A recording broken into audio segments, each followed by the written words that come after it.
Hi అండి, welcome to my channel నామాడి sisters. మా ఇంటి రుచులు. అందరూ ఎలా ఉన్నారు? ఇప్పుడు మీకు నేను పరిచయం చేయబోయే, ఇప్పటివరకు నేను కూరలు వంటలు చేశాను కాబట్టి ఇప్పుడు పొడిని పరిచయం చేయబోతున్నాను. అదే కరివేపాకు పొడి. దాన్ని చూసి నా ఛానల్ మీరు సబ్స్క్రైబ్ చేసుకోండి.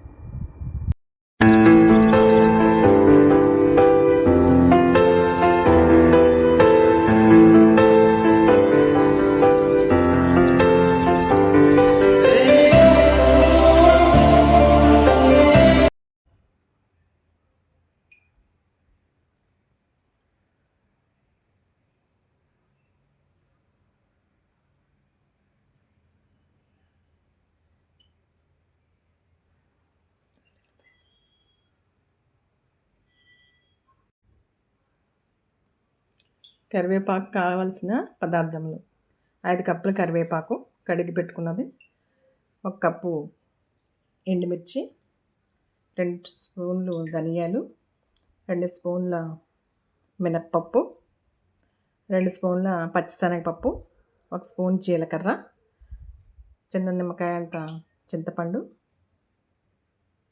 వెల్లుల్లిపాయలు. ముందుగా స్టవ్ వెలిగించి ఓ బాండీ పెట్టుకుందాం. బాండీ కాగిన తర్వాత 2 గరిటెల నూనె వేసుకుందాం.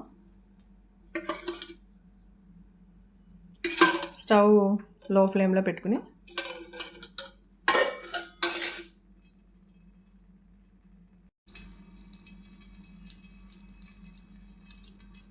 కొన్ని మెంతులు వేయించుకుందాం. ముందుగా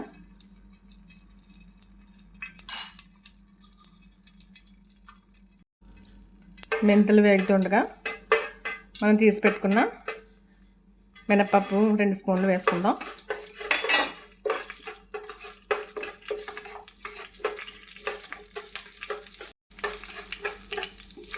తర్వాత 2 స్పూన్ల పచ్చిశనగపప్పు తీసుకున్నాం కదండి, అది కూడా వేయించుకుందాం.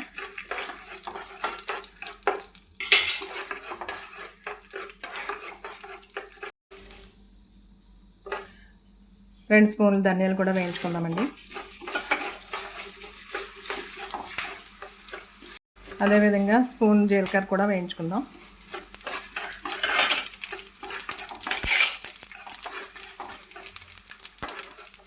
వేసుకున్న ఇంగ్రీడియంట్స్ అన్నీ వేగినాయండి. ఇవి తీసుకుని ఒక వేరే ప్లేట్లోకి చల్లార్చుకుందాం. తీసుకుని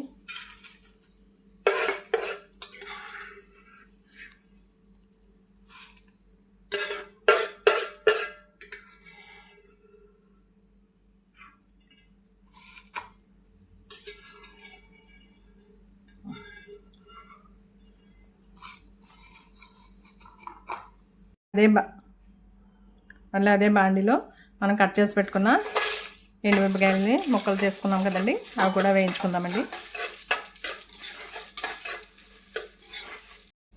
ఎండుమిరపకాయలు వేగిపోయినాయండి. ఇవి తీసేసి కూడా వేరొక ప్లేట్లోకి సర్వ్ చేసుకుందాం.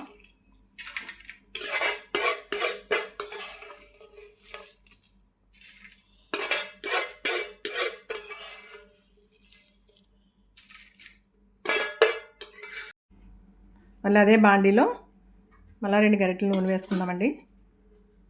ఎందుకంటే కరివేపాకు కూడా వేయించుకోవాలి కదా. కరివేపాకు క్రిస్పీగా అయ్యేలాగా వేయించుకుందాం.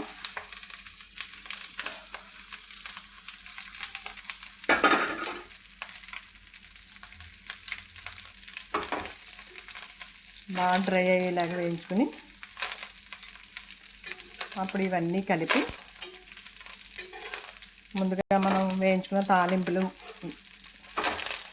ఎండుమిరపకాయలు అన్నీ వేయించేసుకుని పక్కన పెట్టుకున్నాక అప్పుడు మిక్సీ పట్టుకుందామండి. కరివేపాకు వేగుతుంది కదండి, క్రిస్పీగా వేగిపోయింది. ఆ వేగుతున్న దాంట్లోనే నేను మీకు ముందు చెప్పాను కదండి, కళ్ళుప్పు వాడతానని, అదొక 2 స్పూన్లు వేసుకుందామండి. కరివేపాకులో యాడ్ చేసుకుంటే దాంతోపాటు అది కూడా వేయించేద్దాము.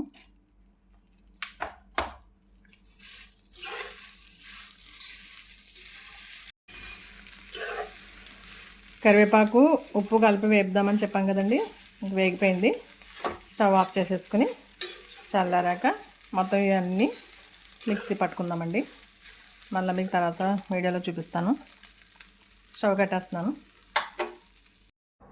ఇప్పుడు మనం వేయించుకున్న ధనియాలు, మినపప్పు, శనగపప్పు అన్నీ ఒకసారి మిక్సీ పట్టుకుందామండి.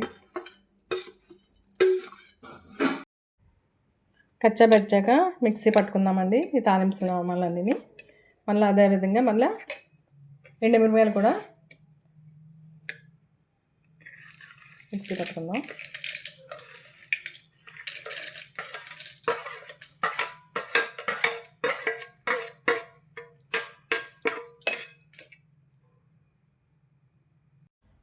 పప్పులు అన్నీ మిక్సీ అయిపోయినాయి కదండి. అలాగే ఎండుమిరపకాయలు కూడా మిక్సీ పట్టేసుకున్నాం. ఇప్పుడు అందులోనే వేయించి పెట్టుకున్న కరివేపాకు కూడా మిక్సీ పట్టుకుందాం.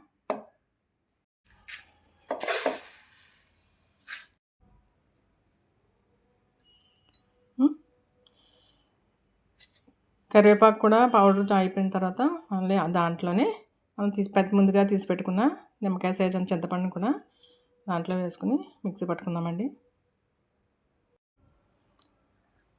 మళ్ళీ వెల్లుల్లిపాయలు కూడా వేసి ఒకసారి తిప్పుకుందామండి. మరీ ఎక్కువ కాకుండా ఏదో ఒక్క పలసిద్దాము.